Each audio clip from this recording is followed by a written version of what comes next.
सरकार आणि सरकारची नियत खरं तर संशयास्पद आहे असं म्हणायला हरकत नाही. सरकारची आयडिओलॉजी काय आहे संपूर्ण राज्याला काय देशाला माहिती आहे.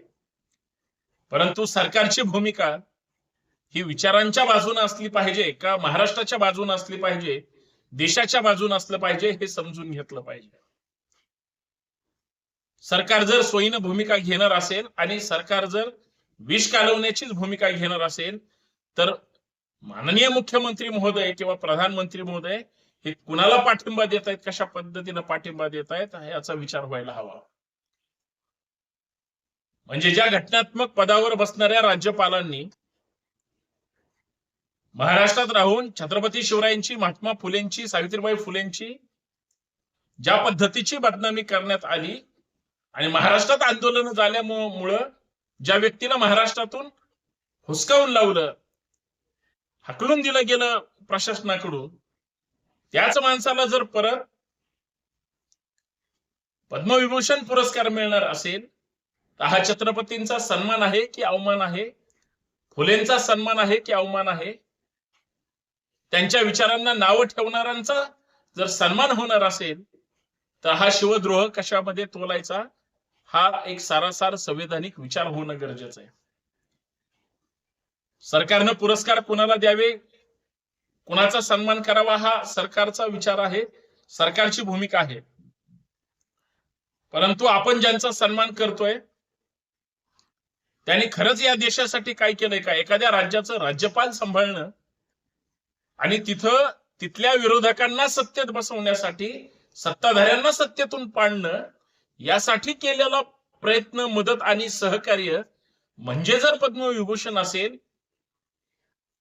तिथल्या राज्यातल्या मातीची अस्मिता असणाऱ्या, प्रत्येक माणसाची अस्मिता असणाऱ्या, स्वराज्याशी निष्ठा असणाऱ्या प्रत्येक शिवप्रेमींच्या भावना दुखवून जर पद्मविभूषण दिला जात असेल तर हे दुर्दैव आहे. होय, हे घडलंय. 25 जानेवारी 2026 रोजी या देशातल्या सन्माननीय लोकांना पद्मश्री, पद्म पुरस्कार, पद्मविभूषण जाहीर झाले. ज्यांना मिळाले त्यांचं अभिनंदन, पण ज्यांना देणंच गरजेचं नाही, ज्यांच्यामुळे आमच्या महापुरुषांची खूप चर्चा झाली चांगल्या वाईट पद्धतीनं, आणि वाईट बोलून सुद्धा त्याचं समर्थन करणारी काही माणसं आहेत. आणि अशा माणसाचं त्या विचारधारेमध्ये, तो सरकारच्या विचारधारेतला आहे म्हणून त्याचं समर्थन होणं हे खरं तर माणूस म्हणून कोणालाही सहन होणार नाही. आणि सगळ्यात वाईट गोष्ट काय, मला दुःख कोश्यारींना पद्मभूषण दिलं याचा अजिबात झालेलं नाही. आमच्या महाराष्ट्रातले स्वतःला सो कॉल्ड शिवप्रेमी किंवा फुलेप्रेमी किंवा पुरोगामी चळवळीमध्ये आम्ही काम करतो असं म्हणणाऱ्या लोकांचं फार दुःख वाटतं की पुरस्कार देऊन सुद्धा ते सगळे मुख गिळून गप्प बसले. किंवा कुठलाही शिवप्रेमी, कुठल्याही विचारधारेचा असू द्या, ज्यावेळेस कोश्यारी बोलले होते, विचारधारा बाजूला ठेवून कोश्यारींचा निषेध करणारी माणसं सुद्धा आज पुरस्कार मिळाल्यानंतर निषेध करायला उतरली नाही. हे सगळ्यात मोठं दुःख आहे. सन्मान कोश्यारींचा झालेला नाही, त्यांनी केलेल्या बदनामीचा सन्मान झाला. इतकं साधं सरळ गणित आहे. आणि त्याला मुखसंमती देणारे हे मुख गिळून काय गेंड्याची कातडी सारखे गप्प बसले, सरकारपेक्षा भयानक आहेत. हे विचार करून आणि समजून घेऊनच म्हणजे अत्यंत दुर्दैवी वाटतं, वाईट वाटतं. हे मी चर्चा करायला आपल्या समोर आलो. म्हणून विनंती एवढीच आहे, हा व्हिडिओ शेवटपर्यंत पहा, जास्तीत जास्त शेअर करा. माणूस विचाराने विद्रोही असलं पाहिजे, बंडखोर यासाठी असलं पाहिजे की आपल्याच माणसाला फसवून दुसरीकडे जाणं याला बंडखोरी म्हणत नाही. राजकीय भाषेमध्ये याला गद्दारी सुद्धा म्हणू शकता. परंतु व्यवस्थेच्या विरोधात जो लढतो, जो म्हणजे वाईट गोष्टीसाठी बंड करतो, त्याला खरं तर बंडखोर म्हणतात. आणि त्या बंडखोर नेता या युट्यूब चॅनलवर मी चर्चा करतोय की अशा पद्धतीची भावना सरकारमध्ये आज नाही, याच्या अगोदर सुद्धा येत होती. मुख्यमंत्री काय म्हणाले, कम नशिबी किंवा ज्यांची विचारच खुंटलेले आहेत अशी लोक टीका करतायत म्हणे. ज्यावेळेस पुरंदरेंना महाराष्ट्र भूषण दिला, पुरंदरेंच्या महाराष्ट्र भूषणच्या अगोदर 7-8 वर्ष त्या व्यक्तीने चुकीचा इतिहास लिहिलाय. 70% बरोबर लिहित असताना 30% असा वादग्रस्त लिहिला, ज्याच्यामुळे अख्ख्या इतिहासाला कलाटणी बसेल.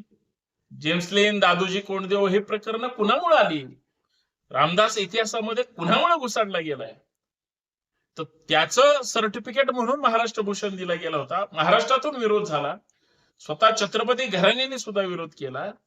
स्वतः छत्रपती उदयन महाराज भोसले यांनी ऑक्सफर्ड आणि जेम्स लेन या आणि इथल्या भंडारदे संस्थेतील भौलकर, परांजपे किंवा सगळ्या लोकांना गुन्हेगार ठरवून त्यांच्यावर कायदेशीर कारवाई करा म्हणून मागणी केली होती.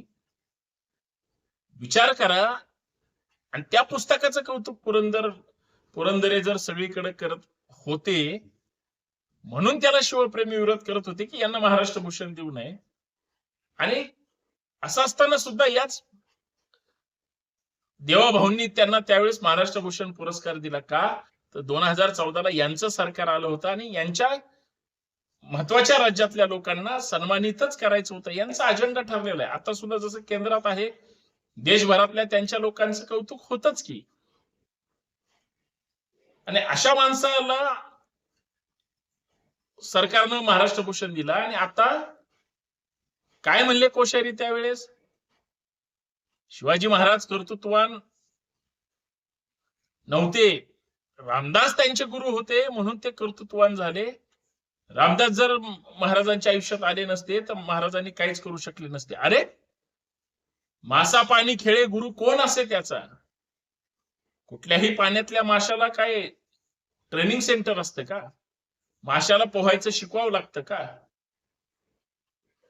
मासा जन्मजात जर तो शिकत असेल, तसं जिजाऊंनी जे संस्कार दिले, स्वराज्य संकल्पक शहाजी महाराज भोसलेंचे जे विचारधारा जिजाऊंनी त्यांचं स्वप्न शिवाजी महाराजांकडून पूर्ण केलं, स्वतः लढायांचं शिक्षण प्रशिक्षण दिलं.